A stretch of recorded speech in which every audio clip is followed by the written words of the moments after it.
begitu udang Masya Allah sengit na aya kene sengit na aya kene kadeureureukeun kene langsung ngadoa ya Allah lamun memang bener eta widadari jangkula kula paehan geus teu kuat kula mah teu sanggup hirup di alam dunia riweuh loba nu demo Gusti mendingan kula mah geus hijikeun jeung nu eta bae langsung diijabah balepak bae teu kuat jasa ta ieu keur carita saur itu puasa Ramadan lain lalagaan Masya Allah Allahumma sholli ala sayyidina Muhammad wa ala ali sayyidina Muhammad. Tuh etalah cerita tentang puasa supaya urang rapih dina ngalaksanakeun puasa abeh puasa urang ditarima ku Gusti Allah Subhanahu wa taala.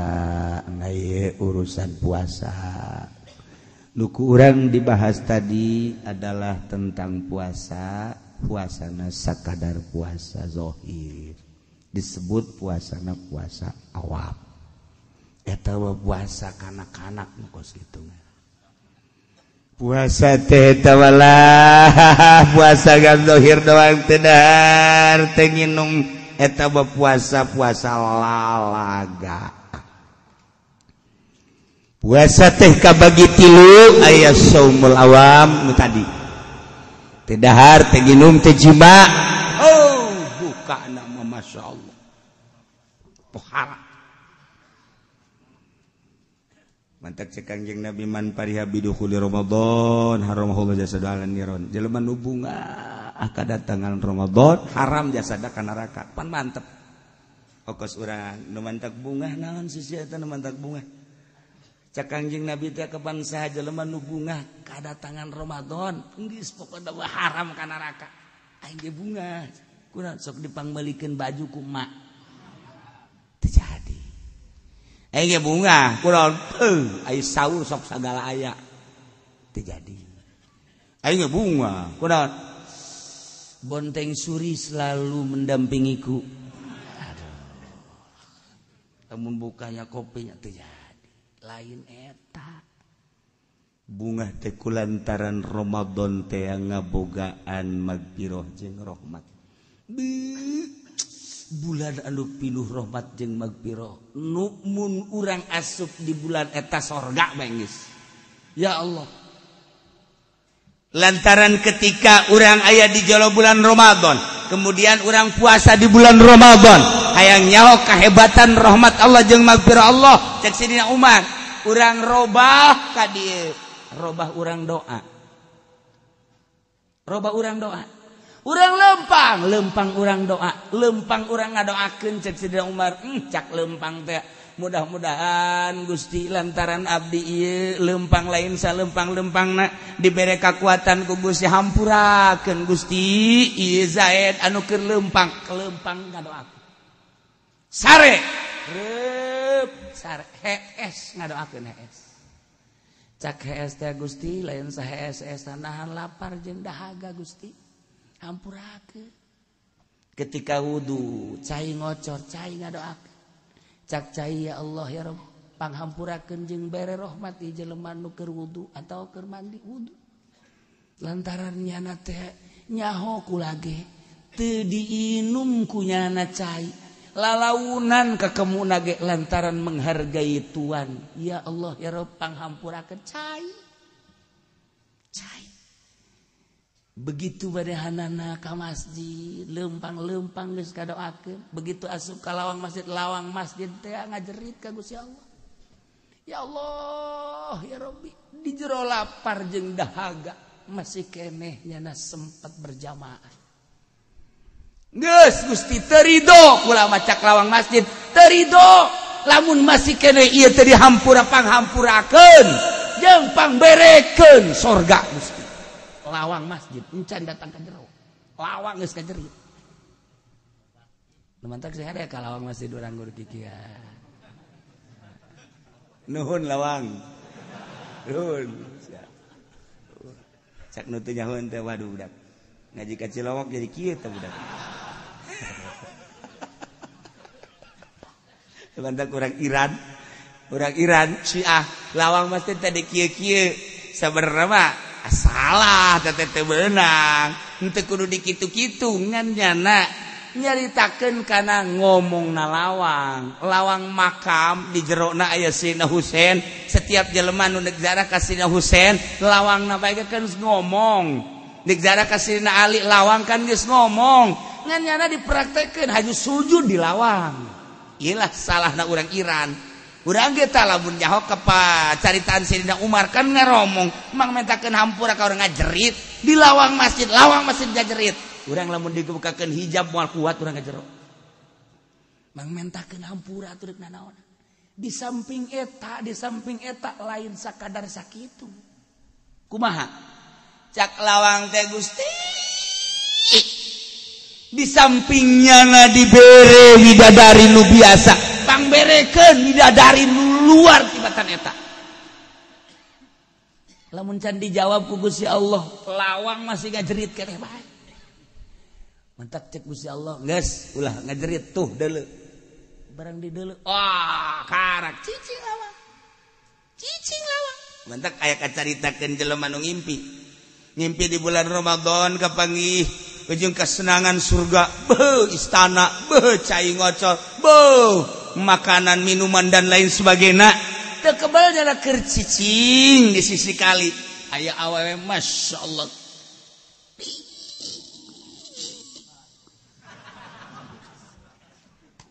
Gelis jasa. Hese nyaritakeun apa gelis. Eueuh kutilan. Eueuh cedaan. Pan awewe urang mah sanajan geulis ge coba ge pitak ge aya bae.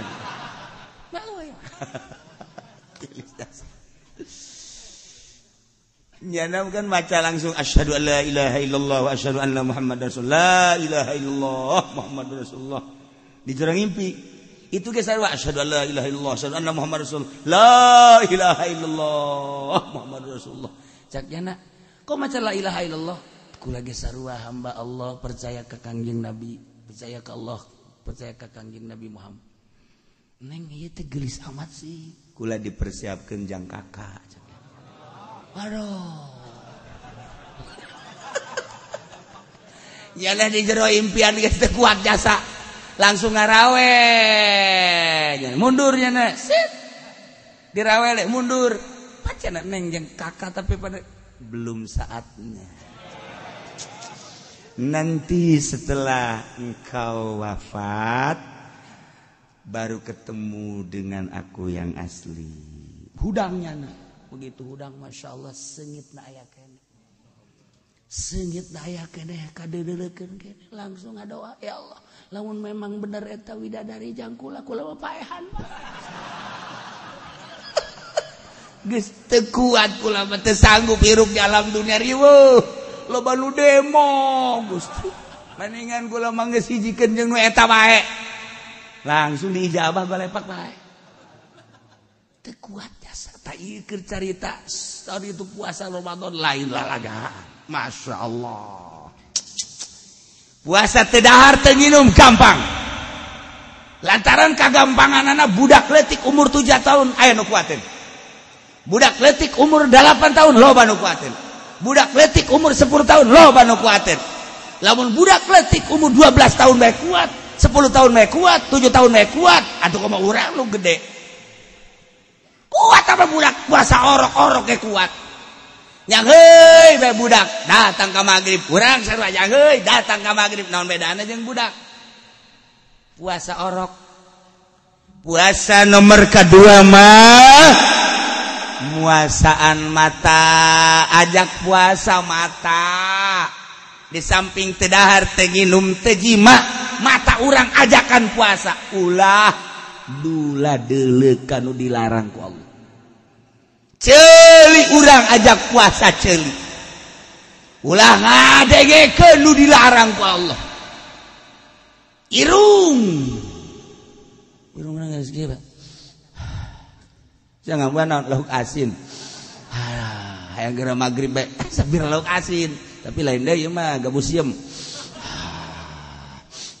asana hujan mah bari teureui nah ulah hiru urang teh ulah masyaallah ajakan puasa mata urang ajakan puasa celi urang ajakan puasa sungut urang ulah datang ka gibah ulah datang ka namimah ulah datang ka kidib jeung sajabana leungeun urang ajakan puasa suku urang ajakan puasa tah nu hese di samping teu dahar teu nginum teu jima ieu lah ngajakan puasa anggahota urang mata urang geus make maca Quran urang di bulan Ramadan mah celi urang ngadengekeun bacaan Al-Qur'an daripada hese hees mending daripada orang mun bentak orang bakal ngalayang bae mun bentak orang neuleut TV bae mun bentak orang teh bakalna kitu ngobrol mending hees kunci lawang trek geus hudang-hudang ke pas adzan maghrib karek aman inget ka uwa bae didoyong wajib noh kita kitunya nama teh sare ke hudang zuhur sare deui hudang asar sare deui hudang maghrib ke isuk kitu deui cek pamajikan aing mah sataun ge poso kos kitu kuat cek bener puasa si kos kitu ngaringkup besok mah gateum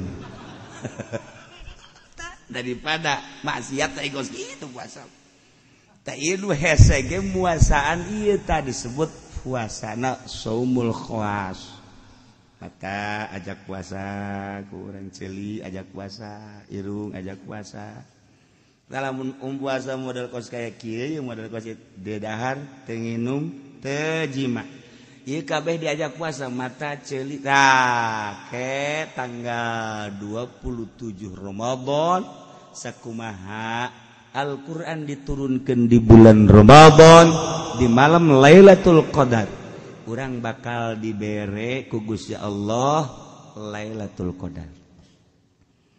Iyalah anu dibadam-badambakeun ku jelema Lailatul Qadar di bulan Ramadan ayana di bulan Ramadan. Ulah sok ngomong sambarangan, budak aing nu Lailatul Qadar ka di bulan naon? Syawal. Ini salah aya bulan aya Lailatul Qadar bulan Syawal, Ramadan. Nah, ita muasaan mata ceuli ruta. Tah abah mah keur zaman di pondok keneh kaget di cerita abah. Di pondok keneh brak pondok muka. Kakula bebeja. Masyaallah. Eta lah tanggal 27 Ramadan. Belah dieuna keur di imah di dieu. Kabeh perasaan nanamu. Terakhir eta teh naon garang-garana jempol suku beureum diwudukeun ge barak-bak terus becaang lain beureum caang sinara. Kaget. Keur wuduna mah biasa kene wuduna pas ka suku jempol cahayaan sinara. Kaget. Eta lah malam tanggal Lailatul Qadar. Ieu puasana tah urang tah ti kuari geureuh belajar ti kuari. Coba aya mah TV urang kasih sisikeun geus. Ulah renyak-renyak ganti. Gitu kene HP puasa ti HP bae geus jago. Puasa HP bagi aya nu puasa ngomong teh naon teu set ka dieu. Geus kieu.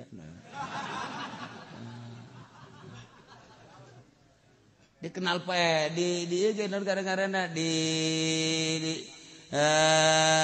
non di ieu naon motor klakson eleh motor ge eleh nyeun goblok budak teh rek minggu nyana tetep aya di goblok-goblok ge kieu mobil titit enar ka tengah nyeun mah tolol eta kuari mah kos kitu teh embung jasa ieu teh embung jasa tinggalin tina lagu-lagu jeung sagala rupa. Tah lamun hayang urang puasa anu mantep ulah hayang nyawa coba awak urang teh. Bebe jaga pamajikan kakak neuk di jero kamar we keluar zuhur, keluar asar, ke keluar maghrib nya. Bo Kak. Asana kakak jadi putih engke kieu Kak. Seolah sok itu atuh ka aing. Sugan bae kula rada resep kakak hideung. Bukan aing kitu bae warna putih, kos ayam negeri kan putih kana.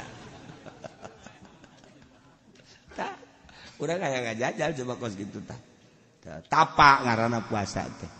Jadi puasa nomor kahiji mah puasa awam, nomor kedua di samping teu dahar teu ginum teu jima teh muasaan anggahota disebutna puasa khawas. Aya deui puasa khawasil khawas, puasa khawasil khawas mah puasa make kolbu. Selalu ingat ke Allah. Nya nama batalna lamun teu inget ke Allah batal. Asal teu inget ke Allah batal. Iyalah para mursalin, para nabiin heset omong kos kitu mah. Nah ieu puasa khawas ge lamun mata dipake neuleuh nu dilarang ku Allah batal khawas ngaranna. Ceuli dipake ngadengekeun anu dilarang ku Gusti Allah batal nah teh kos kitu. Urang mah mun dahar batal, mun nginum batal. Kan dibere tabah. Adapun tanggal hijina menurut hisab ieu ambalaya tuh. Menurut hitungan cek ahli epimeris jatuh Ramadan 1438 Hijriah, Sabtu Pahing 27 Mei 2017 dengan ketinggian hilal 8 derajat 56,45. Mun diceritakan panjang. Nyukom sami jatuh Ramadan 1438 Hijriah Sabtu Pahing 27 Mei 2017 adalah pada hari Sabtu, tinggi hilal 8 derajat 59. Badi atung misal sami jatuh pada Sabtu Pahing, tinggi hilal 8 derajat 11. Fatra'ub al-Manan jatuh pada Sabtu Pahing 27 Mei, tinggi hilal 7 derajat 4 dakikoh 21. Salam. Syamsul Hilal jatuh pada hari Sabtu Pahing, itu tinggi hilal 6 derajat 59. Luhur. Nurul Anwar 8 derajat 27.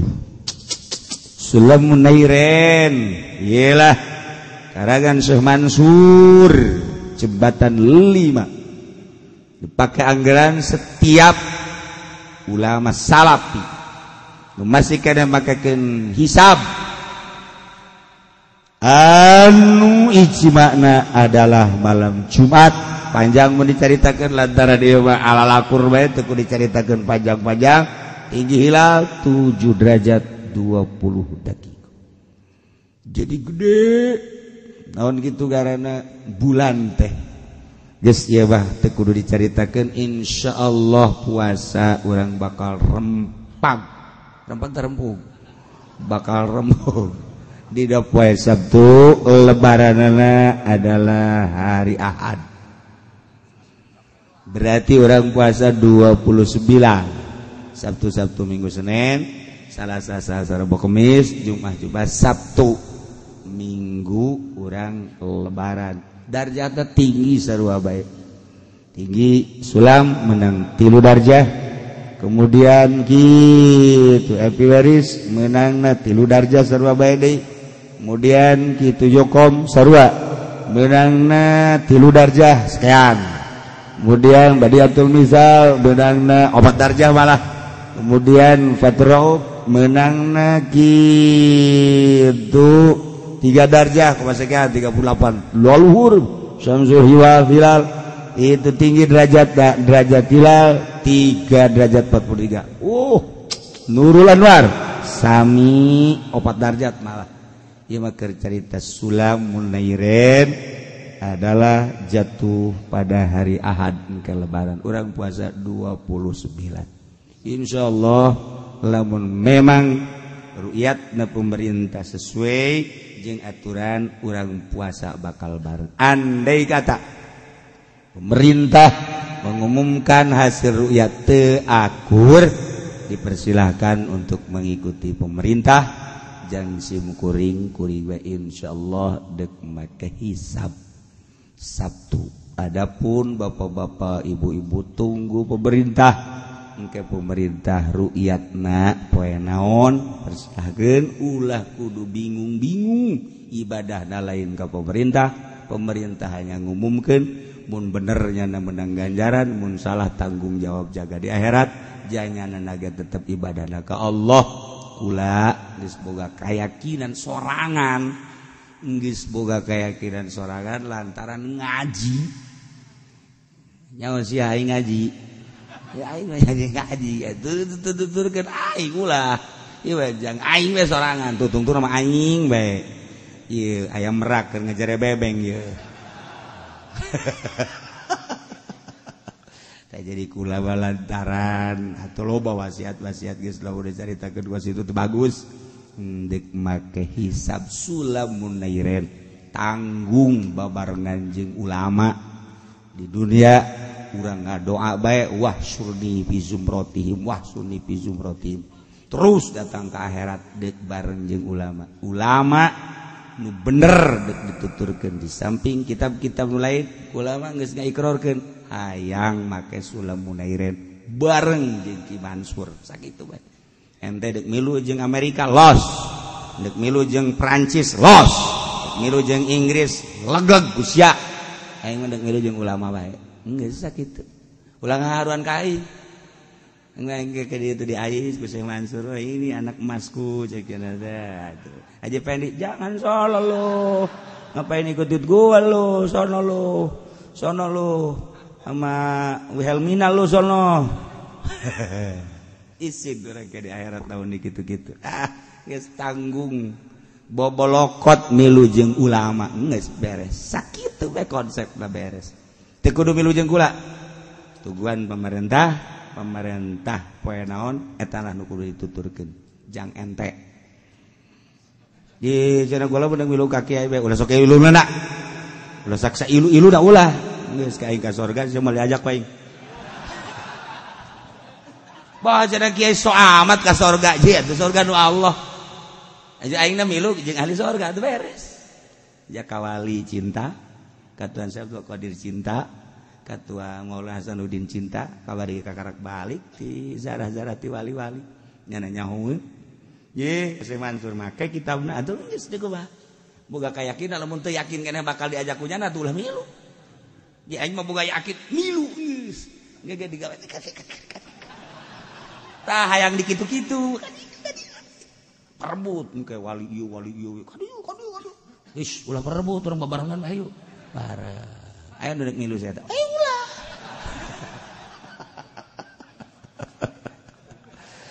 kebal-kebal jangan tetap diajak di tukang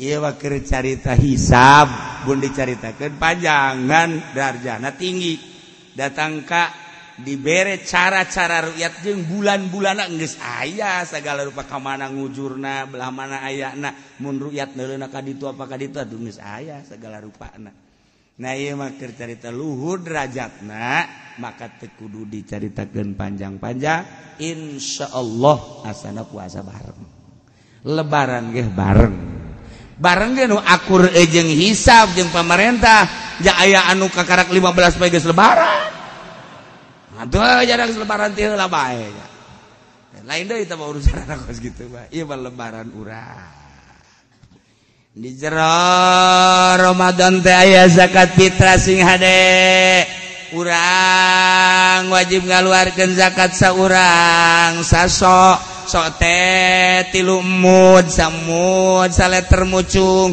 berarti 3 liter setengaheun lah 3 liter setengaheun saurangna teu bisa ditambah teu bisa dikurang cenah urang ayeuna mah tambah bae geus urang mah belajar ibadah salah ulah belajar ibadah di jero nu geus diatur geus bae sakitu 3 liter setengah titik nupang bagus-bagusna meuli beasna lamun urang Jawa di dieu teh hendak balik ka Semarang ngajak kata di Semarang ulah di dieu lamun hendak balik ka Surabaya ngajak kata di Surabaya sehingga dek abeh mantep ya ibadah ya Ulah sok aja diomong-omong, ngontrak di sini, zakat di sono. Naon hubungan aja ngontrak ya mayarnya nama. Sok aja dihaharuan batu dek ibadah bener. Ulah sok itu jadi jangan ngising di sini apa di sini. Atuh ngising mah deh bandem dihanap ka zakat mah lain deui. Macem-macem. Ibadah da kos kitu tadi mantap kurang mah ieu. Kula mah nyaritakeun nu mantep dek balik ka Jogja di bulan Ramadan di ditu di Jogja engke ngazakatna di dieu ge santri di dieu tilok ditarima ku kala nu endek balik di imah ngazakatna ulah ka dieu ulah engke di imah ngazakatna kecuali nu endek lebaran di dieu mas-mas mbak-mbak baru ngazakatnya di sini nya jeung mun dicaritakeun masraf zakat da sing bener lantaran aya hak-hakna ulah sambarangan supaya mantep di ibadah teh ulah sok aju dihulah dihelah segala kamu sholat segala kamu masjid zakat ulah fakir miskin ya jadi jang supaya orang ibadah mantep iya salah penggunaan orang zakat ke pemerintah tampung ke pemerintah aju ke pemerintah di kamu sholatkan di kamu majelis salah fakir miskin mustahik zakat masjid mustahik zakat itu musola mustahik zakat majlis taklim adapun nyana neuk ngalaksanakeun seperti eta sabodo kula mah ngabejakeun doang kula mah hayang henteu dibere tilok henteu kula mah hayang ngan ngabejakeun salah tapi kos kitu teh nu bener nalah Isaralah bae ieu keur carita ngaji padi mah mustahik zakat masjid mustahik zakat majlis mustahik zakat kiai di Persa Marenda menang di zakat kadang ya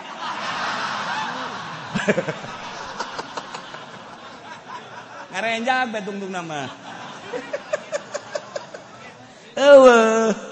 itu kudu jelas mustahik zakat pasti ada 8 nah fuqara masakin kemudian mu'allafah qulubuhum kemudian atuh dan lain-lain sebagian anu geus urang nyaho lah geus fakir miskin bae nu hese-hese lah fakir miskin bae ulah nu hese-hese ieu mah keur carita adapun ditangempung ku pemerintah kemudian pemerintah nyalahgunakeun tinggal tanggung jawab di akhirat rasakeun henteu kula mah teh ayeuna ngan nyaritakeun ngaji teh kos kitu salah teh kos kitu tah salah bae bener bae. Adapun nyana nampung sangat bagus sebenarnya mah. Aya badan amil zakat ditampung, mantep. Gua ge setuju jasa. Setuju kuda ge lain lalagaan. Nah, tinggal bagi sabara kecamatan sabara desa, berapa fakir miskin, mantep jasa. Udah sok aju salah guna. Ndek dibikeun BHS mah ka kiai segala atlas, di Pudoli mah embungeun atlas yang BHS bae. Malah mah yang tamer dua deui nya nama hayangna. Ulah ti zakat ulah ya kan deh beda ada sosial seje ulah nu kos kitu aja disalahgunakeun kan jadi berat urang kan hayang mantep urang ibadah teh ya nah ieu sakali deui emas mbak endek zakat nu endek balik mending di imah ulah sieun dihaharuan supaya mantep supaya mantap ibadahna. Aduh, cenah ieu di dieu ge dipaksa, bere di dieu mah ala kadar bae. Saya RT na teh, nih uang rokok aja ya tuh. Ini mah buat RT aja. Saya ngezakatnya nanti di Jogja. Udah itu tanggung jawab saya, urusan saya. Cek RT teh entar di sono enggak ngezakat, di sini enggak ngezakat, urusan gua itu mah. Mau ngezakat mau enggak itu urusan gua, ke neraka gula gua. Ieu keur carita ibadah supaya rapi. Supaya orang mantap. Orang kan kieu aing ieu dicokotan bae ku pemerintah sih ditasarufkeunna bener henteu daripada kos kitu. Mikeunana bener henteu sih pemerintah janu geus-geus mah pemerintah teh teu adil ieu. Boro-boro eta atuh duit nu jelas-jelas ge kudu ka dieu kudu ka ditu jah henteu. Ieu bae haju kos kitu ieu nanaonan ieu pemerintah daripada orang ngeraung kos kitu kukuda dibejakeun. Geus balik. Lamun orang boga duit tah tama tolak bala aing mah jeung sia. Kayak aing mah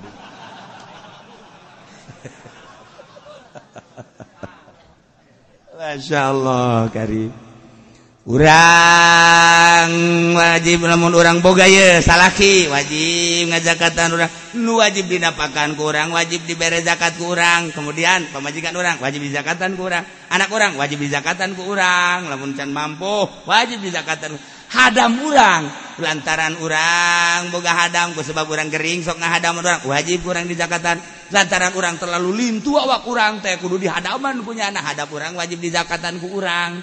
Tapi lamun hadam-hadam tukang nyapu, tukang itu mah tunan gitu ngaranna dagang, hadam urang tukang malukun teu. Ieu mah jang kebutuhan urang sehari-hari eta hadam wajib ku urang. Urang miskin, pamajikan urang kaya, pamajikan urang teu wajib zakatan ka urang teu kudu wajib zakat. Pamajikan urang ge teu wajib zakat sebab nyana wajib dizakatan ku urang. Kemudian urangna miskin teu kudu ngazakat. Babari kan ngan sunah nu boga mah pamajikan duh ngazakat pak bapak boga ngazakat henteu kuduna bapak ngazakatan kula nyaho itu mana junta aing dipencet ge lain keluar duit tai aing keluar itu boga tah cek pamajikan ka ya yang kakak tah mere heula pamajikan ka salaki tah kajang jang zakat ti sia bager tuh kula teh asa agak satu jadi kasih bere anak dizakatkeun kos kitu teh kaayana masya Allah karim lamun urang ngazakat ulah mikeun kanu diwajib ka wajib anu dijanapakan ku urang ngazakat ka pamajikan teu sah lantaran pamajikan wajib dizakatan ku urang ngazakat ka anak urang teu sah lantaran anak urang kawajiban urang ngazakat ka bapak urang teu sah lantaran bapak urang kawajiban urang boga bapak kolot ngazakat ka bapak kolot atuh teu naon sebab bapak kolotna teu kawajiban urang ja aya bapana ieu iya supaya jauh supaya ke orang bolak-balik bae ngajakat ka pamajikan ngajakat ka salaki sage ka pamajikan nanaonan mending diliwat tabak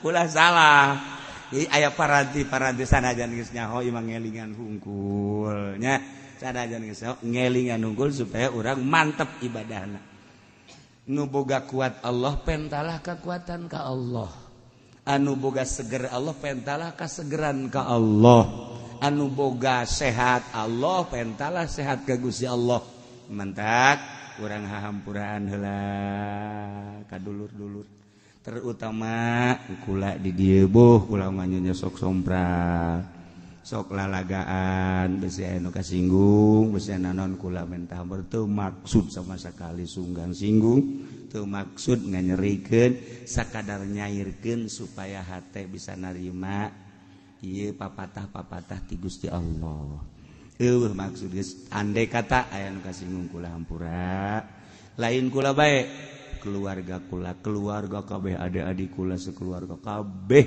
ieu nu araya di dieu hampurakeun kula geus teu kudu dipenta deui insyaallah ngahampura kakabehan nu jelas urang silih hampurakeun salah pasti aya tapi urang silih bebaskeun kemudian urang silih doakeun mudah-mudahan urang kabehan dibere kuat mudah-mudahan urang kabehan dibere teger mudah-mudahan puasa urang dibere kitu seger kemudian ditarima ku Gusti Allah di akhirat urang babarengan menuju surga Allah Subhanahu wa taala. Satajan urang neraskeun urang bacakeun heula Fatihah ka hiji Haji Umu Kulsum.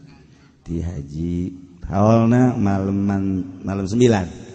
Haul Abah malam 9 urang lebaran Minggu, Senin, Selasa, Rabu, Kamis, Jumat, Sabtu, Minggu anu Senin. Nya urang puasa teh poe naon? Urang lebaran Minggu, Senin tan nyawaran, Senin, Selasa, Rabu, Kamis, Jumat, Sabtu beres tah, Minggu malam Senin. Nah, berarti Minggu, Senin malam 9. 9-nya hiji Ummu Kulsum ngaji minggu kedua. Urang lebaran Minggu kahiji ta minggu kedua. Jadi panjang